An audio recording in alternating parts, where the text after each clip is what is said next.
বন্ধুসকল পোনপ্ৰথমে আমি অসমীয়া যুৱ মঞ্চ তিনিচুকীয়া জিলা সমিতিৰ তৰফৰ পৰা নমস্কাৰ জ্ঞাপন কৰিছোঁ। আজি আমি বিশেষভাৱে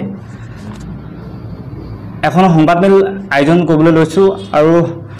সংবাদমেলখন দিয়া মূল উদ্দেশ্য হৈছে মাঘেৰিটাৰ সমজিলাত অবৈধ কয়লা খননৰ। আপোনালোকে জানে যে আমি অসমীয়া যুৱ মঞ্চই বিভিন্ন অবৈধভাৱে হোৱা বিভিন্ন সিন্ডিকেটৰ ওপৰত আমি মাত মাতি আহিছোঁ। তাৰ সমান্তৰালভাৱে যদি আমি ক'ব লাগিব তিনিচুকীয়া জিলাৰ নৱগঠিত মাঘেৰিটা সমজিলাৰ বিভিন্ন অঞ্চলত যেনে নামদাং, বৰগোলাই, লিডু, পাহাৰপুৰ, ঝৰ্ণাবস্তি, টিপং, চালিলালপাহত আদি চলি অহা অবৈধ কয়লা খনন আজি অব্যাহত হৈ আছে। এই অঞ্চলবিলাকত যেনেধৰণে কয়লা খনন অব্যাহত হৈ আছে, বিভিন্ন সংবাদ মাধ্যমত প্ৰকাশ হৈ আছে। আপোনালোকে জানে যে একাংশ কয়লা মাফিয়াই অবাধে এই কয়লা খনন কৰি আছে। আৰু আমি আচলতে ক'ব লাগিব যে আমি অসমীয়া যুৱ মঞ্চ তিনিচুকীয়া জিলা সমিতি আমি পূৰ্বতো অবৈধ কয়লা খননৰ ওপৰত আমি যি সিন্ডিকেট একাংশ কয়লা মাফিয়াই যি সিন্ডিকেট কৰি আছে কয়লা মাফিয়াৰ ওপৰত আমি অবৈধ কয়লাৰ ওপৰত আমি এখন সংবাদ আমি পূৰ্বৰ পৰা আমি মাত মাতি আহিছোঁ। আৰু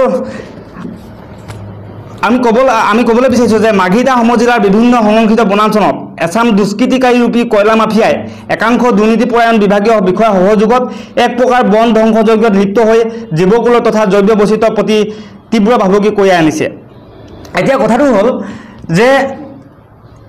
বিভিন্ন সংবাদ মাধ্যমত এই প্ৰচাৰ হৈ আছে অবৈধ কয়লা খননৰ লগতে অবৈধ কয়লা সৰবৰাহ, কিন্তু তাৰ এনেধৰণে প্ৰচাৰ হৈ থকাৰ ওপৰত ইমান আমি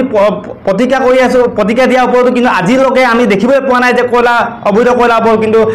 যেনেধৰণে জিলা প্ৰশাসন তথা মাঘেৰিটা প্ৰশাসনে ইয়াৰ ওপৰত গুৰুত্ব বা ভূমিকা ল'ব লাগিছিল তেনেধৰণে কিন্তু আমাৰ দৃষ্টিগোচৰ হোৱা দেখা নাই।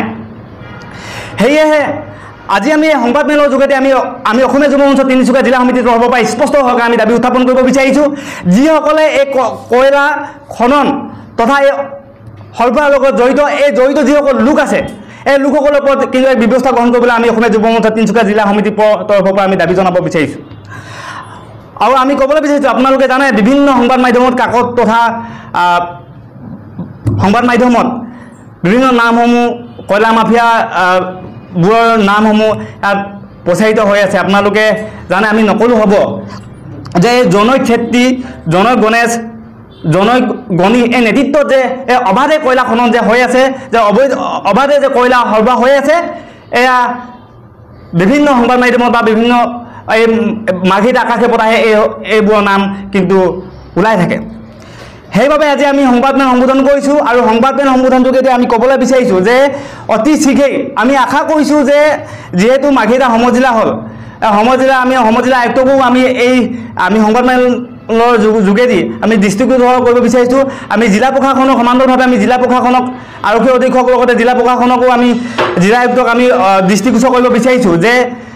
আচলতে যেনেধৰণে এই কয়লা মাফিয়াই সকলে যেনেধৰণে অবাধে কয়লা খননৰ লগতে এই মাঘেৰিটাৰ বিভিন্ন অঞ্চল আমি পুনৰবাৰ ক'ব বিচাৰিছোঁ যে লিডু, পাহাৰপুৰ, ঝৰ্ণাবস্তি, টিপং চালি, নামদাং, বৰগোলা আদি যেনেধৰণে অবাধে কয়লা খনন কৰি আছে, অতি শীঘ্ৰে এওঁলোকৰ ওপৰত এক ব্যৱস্থা গ্ৰহণ কৰিবলৈ আমি দাবী উত্থাপন কৰিছোঁ। অন্যথা যিবোৰ জেগাত কয়লা খনন হয় সেইবোৰ জেগাত গৈ কিন্তু আমি বাধা প্ৰদান কৰিম, অন্যথা আমি প্ৰতিবাদী কাৰ্যসূচী ল'বলৈ আমি বাধ্য হ'ম। চাওক, আপোনালোকে জানে আমি পূৰ্বৰ পৰাই অসমীয়া যুৱ মঞ্চই অবৈধ কয়লা